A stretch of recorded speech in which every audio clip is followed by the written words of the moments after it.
ભગવાન શિવની શ્રેષ્ઠતા અને એમના પૂજનની અનિવાર્ય આવશ્યકતાનું પ્રતિપાદન.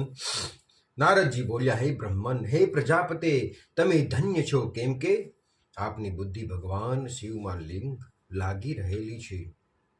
હે વિધેય, તમે પુનઃ આ જ વિષયનું સમ્યક રીતે વિસ્તારપૂર્વક વર્ણન કરો. બ્રહ્માજીએ કહ્યું, હે તાત, એક સમયની વાત છે. હું સર્વે બાજુએથી ઋષિઓ અને દેવતાઓને બોલાવીને એ બધાને લઈને ક્ષીરસાગરના તટ પર લઈ ગયો. ત્યાં સર્વના હિત સાધન કરનાર ભગવાન વિષ્ણુ નિવાસ કરે છે. ત્યાં દેવતાઓના પૂછવા પર શ્રી ભગવાન વિષ્ણુએ સર્વને માટે શિવ પૂજનની જ શ્રેષ્ઠતા બતાવીને એમ કહ્યું કે એક મુહૂર્ત અથવા એક ક્ષણ પણ જો શિવનું પૂજન ન થાય તો તે જ હાનિ છે, એ જ મહાન છિદ્ર છે, એ જ અંધાપો છે.